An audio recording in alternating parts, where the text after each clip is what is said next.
This is a lesson for Concept 19 Skill 2. Now we're dealing with metric units of mass and capacity.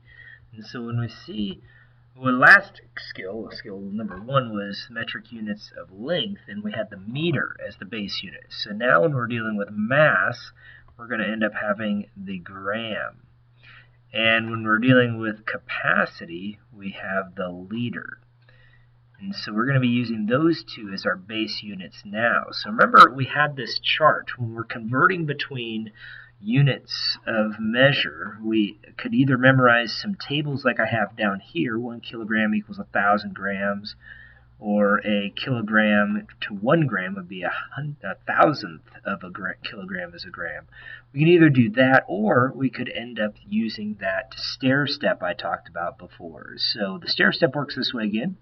We've got these different steps, and at the top of the step is the kilo. And so just as we had a kilometer, here we have a kilogram. And then after that we have a hecto. And so hecto is after the kilo. And then we have a deca. And then we get to the base unit. So the base unit could either be a liter in this case, or it could be a gram. Or it could be a meter if we're dealing with length. And then after that we have the deci. And then after the deci we have the centi. And then we have the milli.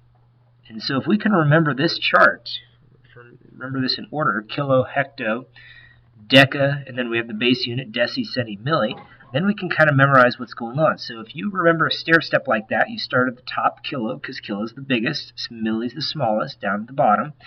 Then the decimal point, when we're going from kilo to milli, as we go from a big unit to a small unit, the decimal point goes in that direction. Notice how the decimal point's going down, but it's also going to the right.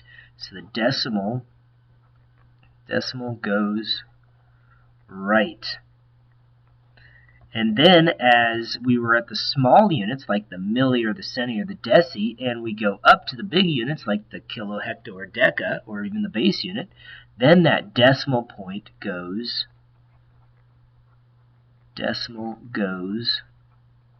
left. So it's going up, but then also towards the left. So we're going to use that to help us do these problems. So here we're converting 2.5 kilograms to grams. So we're starting at kilograms to grams, and that means we've got 1,000 grams in 1 kilogram. So we can times by 1,000 or just move the decimal point. See, if I have 2.5, that decimal point is going to move over 3 spaces because I got to go from kilo to hecto, that's 1, to deca, that's 2, to the base unit of the gram, that's 3. So 1, 2, 3. So I add those 2 zeros in there. See, that's how I'm getting 2,500. Just as this one goes from 43 milliliters to liters. So I'm starting way down here at milliliters, and I'm going to the base unit of a liter. There's 1,000 milliliters in 1 liter. And so we're going from a small to a big unit. So we divide or move the decimal to the left. And so you can see how that's going in that direction. So here is where the decimal point is, and it moves 1, 2, 3 spaces. And so that's why we see the answer as 0.043. And that would be 0.43 or 43 thousandths liters. And that's what we have right here. So that's what we're going to work on these next few problems. So let's practice that. So I'm going to go ahead and copy this. And let's paste it onto the other sheet. And let's try some of these problems here. So I'll just leave it right about here. And let's take a look at the first problem. And when I look at that, it says that we're starting at 72 liters, and we're going to kilometers. So if you look at our chart here, I'm just going to move it up just a little bit.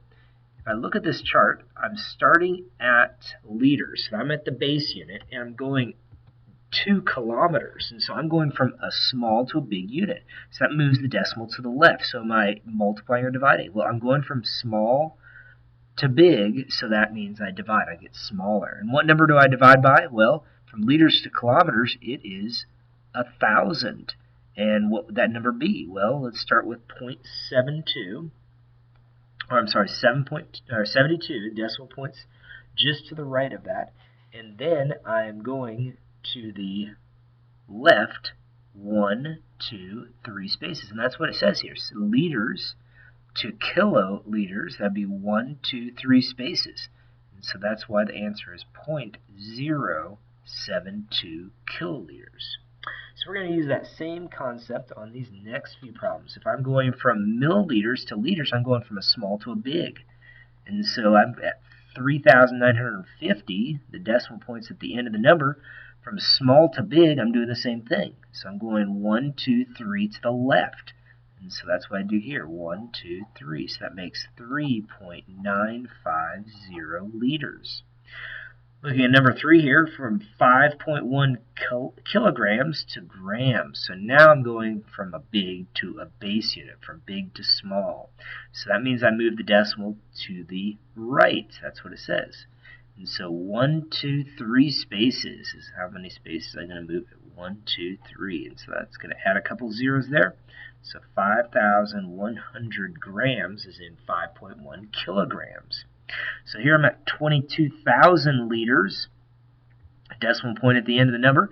I'm going from a liter now to a kiloliter. So I'm going from a small to a big. So I'm moving the decimal to the left, 3 spaces. 1, 2, 3. So that just makes 22 kiloliters. And the last one here, 95 milligrams, decimals at the end there. So I'm at milligrams to grams. That's going to the left, 1, 2, 3 spaces.